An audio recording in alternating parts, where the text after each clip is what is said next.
The first time I said her childhood name, I didn't mean to say it out loud. I meant to keep it in my head like you do with any dangerous fact, like a weapon you're not sure you should carry. But nerves make fools of professionals, and I was standing in the center of a room designed to make you forget you have lungs. The Hall of Accords was a cathedral carved from a single piece of black crystal. No torches, no chandeliers, just cold light seeping from the walls like the building itself was thinking. Every sound arrived a half-second late, as if the air wanted permission to move. Above me, banners hung without wind. Around me, the Empire's court watched with the polite stillness of predators pretending they're asleep. At the far end, on a dais shaped like a crescent blade, sat the Queen of Vair, Empress, Sovereign, Star Mother, Executioner in silk. The translators in my ear kept trying to add softness to the language, rounding harsh consonants, smoothing gutturals into vowels, because humans panic less when words sound like water instead of stone. But no technology can soften the weight of a gaze that has ordered planets to kneel. The Queen's eyes were not like ours, too reflective, too calm, like deep water that never shows what it has swallowed. She lifted one hand and the court's silence tightened. Her advisor, an armored figure with a mask that looked fused to bone, spoke on her behalf. "Human envoy," the advisor said, "you will address her radiance with the proper titles." My mouth went dry, my throat remembered childhood stutters and tried to bring them back. I bowed the way we'd practiced, low enough to show respect, not low enough to look weak. "Your radiance," I said, voice steady by force rather than nature. "I am Elias Wren, diplomatic attaché, cultural liaison. Authorized speaker for the coalition." The Queen regarded me without movement. Beside the dais stood a row of guards in lacquered armor. Their weapons were elegant, curved, and absolutely not ceremonial. On their chests, the imperial sigil, a spiral star with a blade through the center. I felt the audience's patience like a blade at my neck. Then her voice came. It didn't need the advisor. It didn't need amplification. It carried the way gravity carries. "Elias Wren," she said, and it sounded as if my name had existed long before I did. "Humans send a linguist to negotiate blood debt," I swallowed. "We send someone who listens." Something passed across her face, not emotion, exactly, more like a shift in pressure. "Listening," she repeated, tasting the word. "A human talent." I had been briefed on her reputation. Vair did not lose, Vair did not forgive. Vair did not negotiate unless it was a negotiation over how a defeated enemy wanted to die. The coalition's war with the Empire had lasted 8 months. That wasn't long for interstellar conflict. That was the point. 8 months was all we had survived. We hadn't won battles. We'd won time. We'd held choke points with ships held together by stubbornness and ducked seal foam. We'd rerouted supply lines through dead systems and mined our own approach vectors. We'd taken losses that would have made an older civilization fold in embarrassment. And we had done something else, something that had brought me to this hall with a folder of sealed directives and a stone in my stomach. We had found a secret, not a military secret, not a weakness in their fleet, not a code, a name. My hand tightened around the data slate at my side.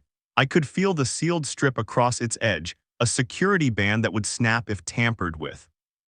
The coalition had entrusted me with it as if it were a warhead. The advisor spoke again, impatient. "Her Radiance asks why you are here." I drew a breath. "To propose an end, an accord, a mutual cessation."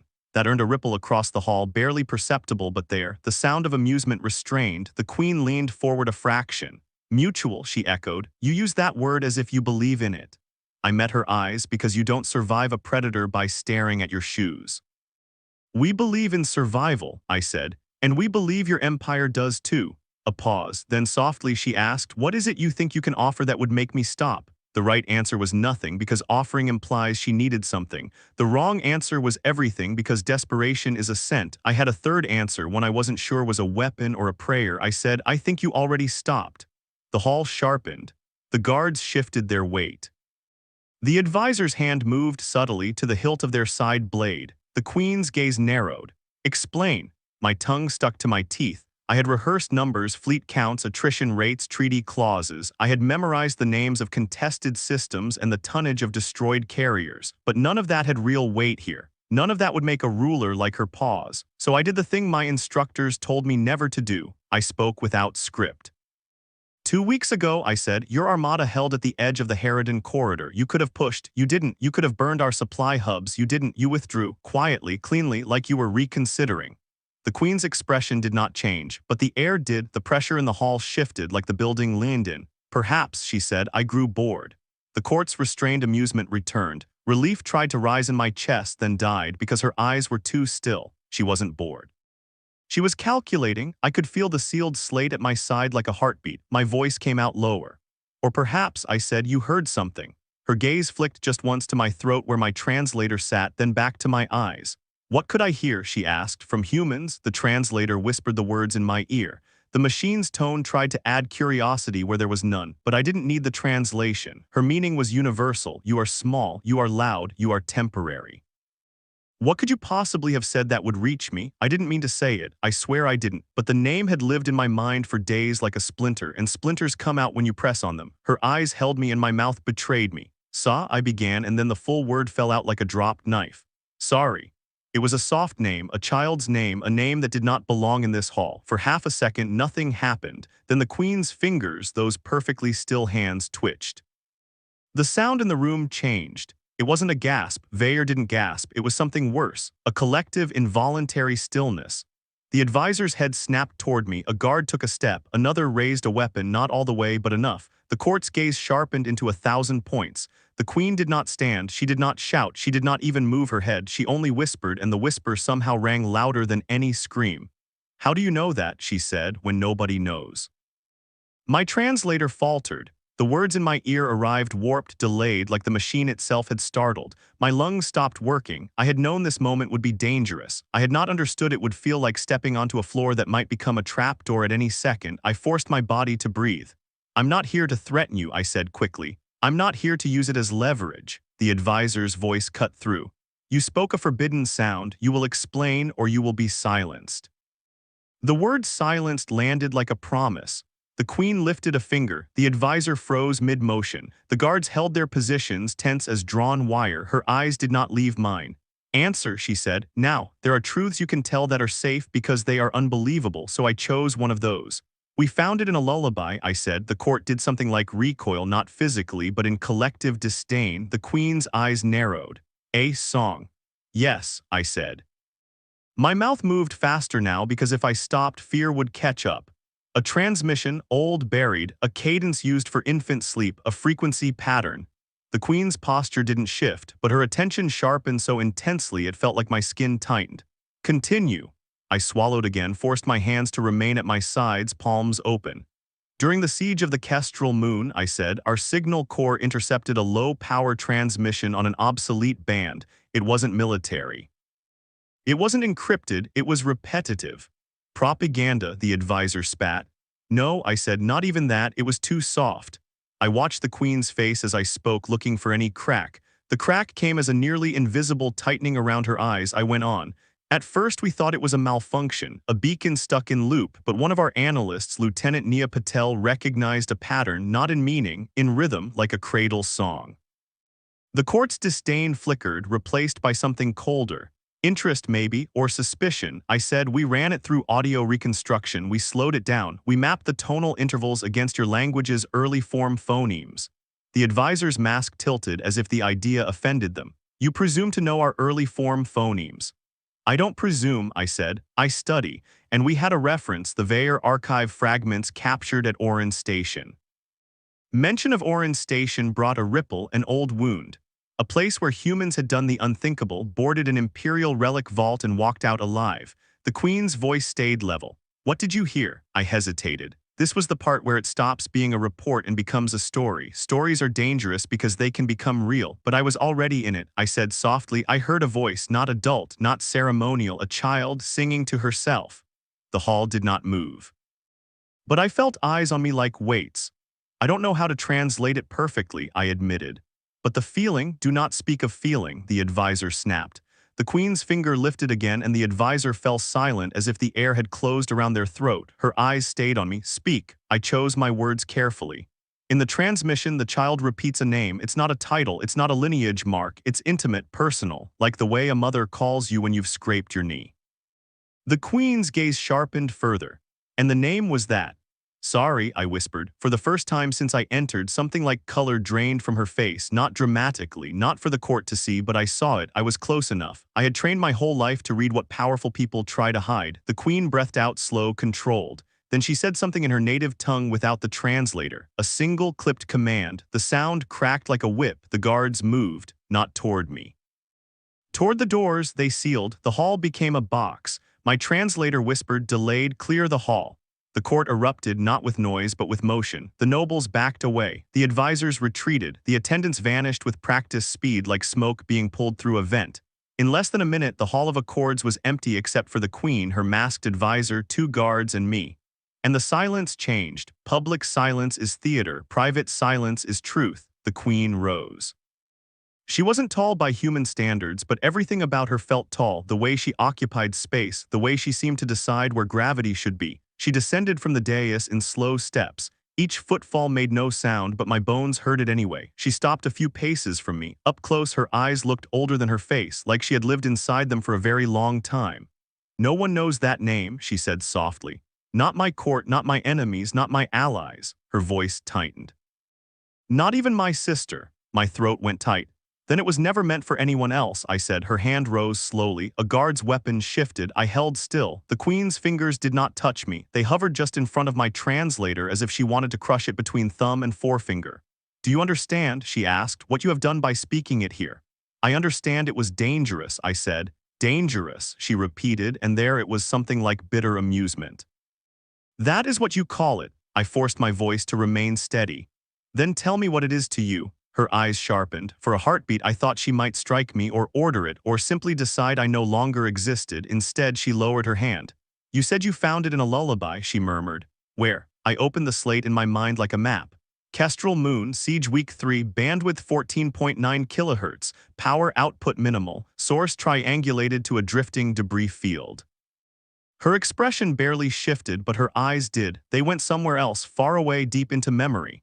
That field, she whispered. The Saffron Drift, I blinked. That name wasn't in coalition records. It's what we called it, she said, voice distant, before it became a grave. I didn't speak. The room felt like it would break if I did. Her gaze returned to me sharper again. Why would you bring this to me? To end the war, I said, not by blackmail, not by humiliating you, but by reminding you of something you buried. Her lips pressed together. You know nothing of what I buried. I know you were a child once, I said quietly, and I know children sing when they're trying not to be afraid. For the first time, her composure cracked, not open, not fully, just a hairline fracture that let a different voice through.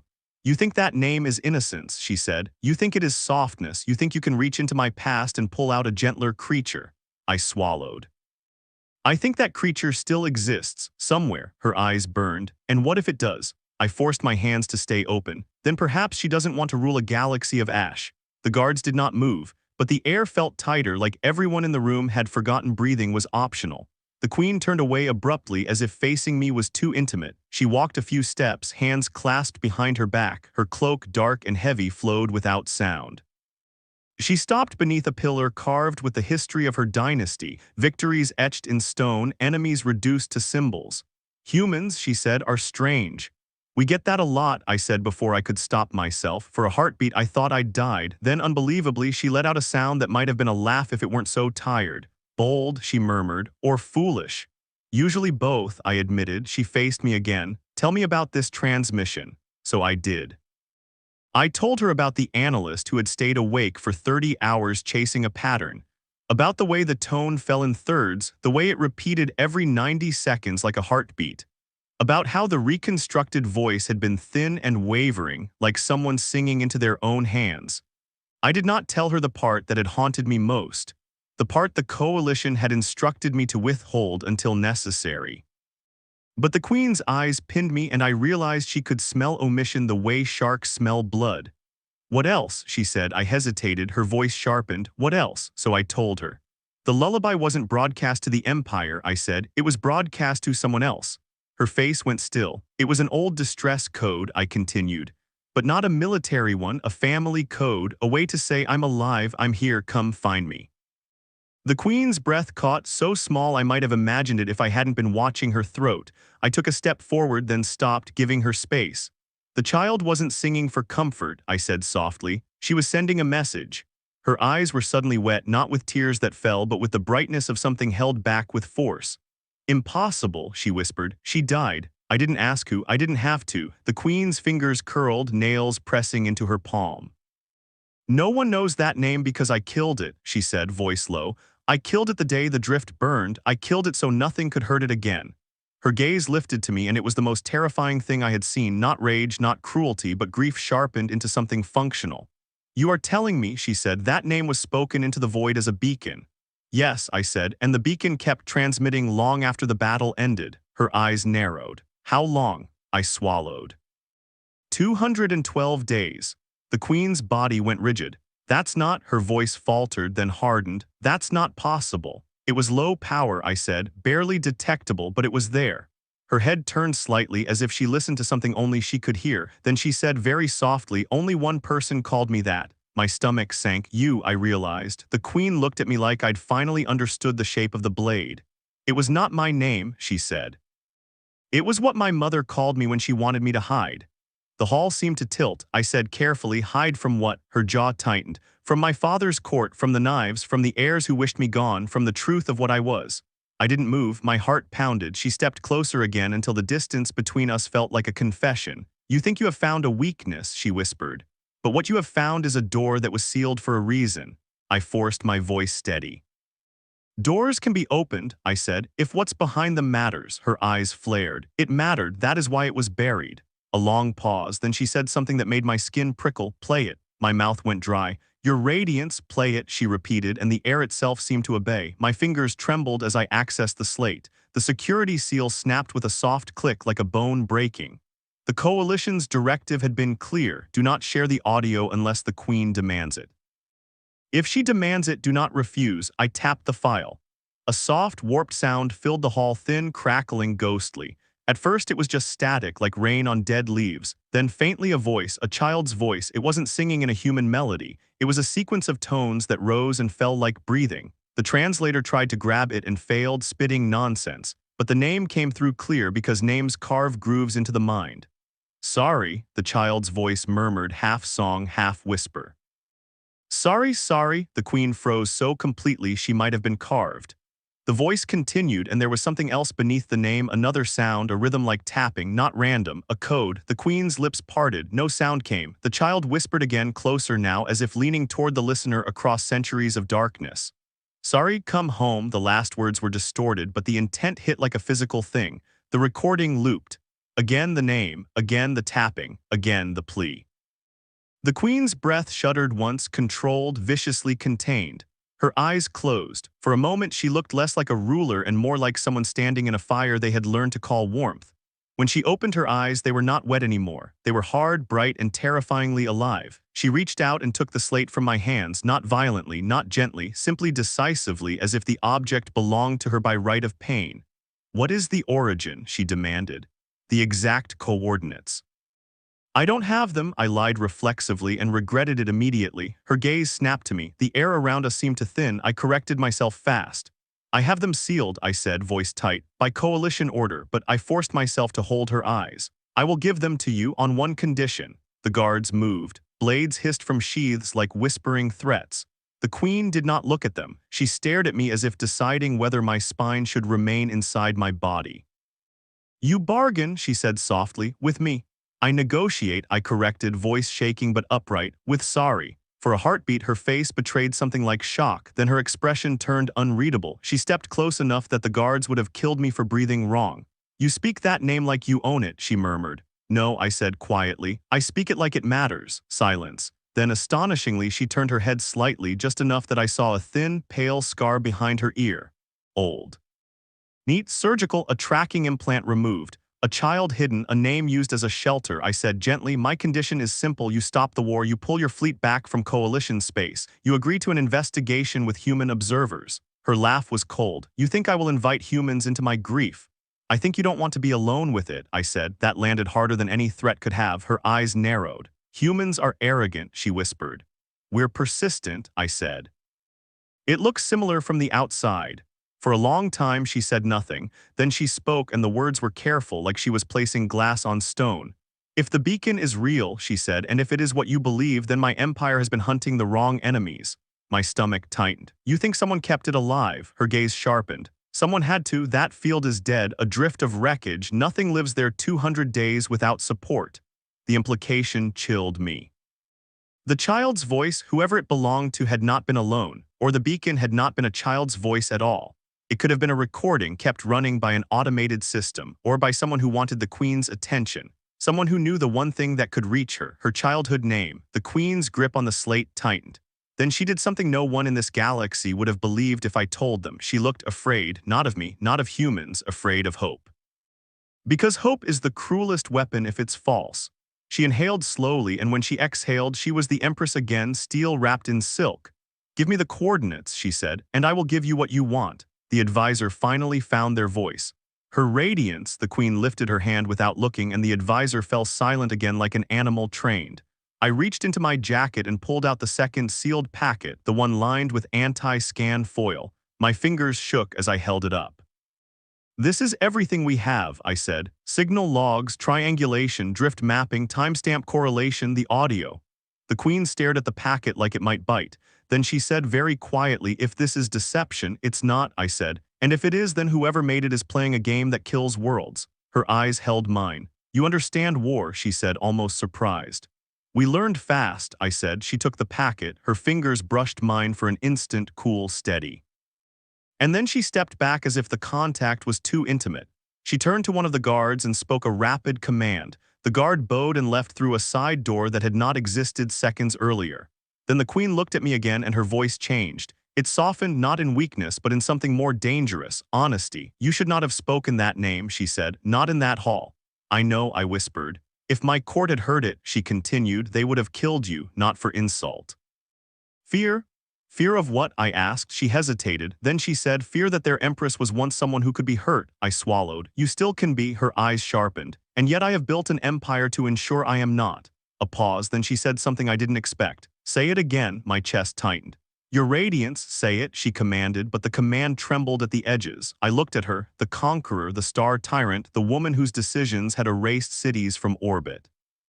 And I understood something that made my throat ache. This wasn't about power, it was about permission for a name to exist again if only in one human mouth. So I said it quietly, carefully, like offering a fragile thing. Sorry. The Queen closed her eyes. When she opened them, her gaze was no longer fixed on me. It was fixed on a point far away past fleets and borders and banners. To end a war, she murmured, a human speaks a child's hiding name. I didn't know what to say. So I chose truth.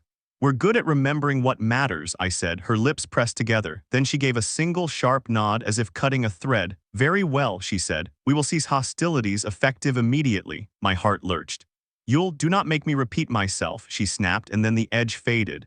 Your coalition will receive the formal declaration within the hour. My fleet will withdraw from coalition space. The Harridan corridor will be opened.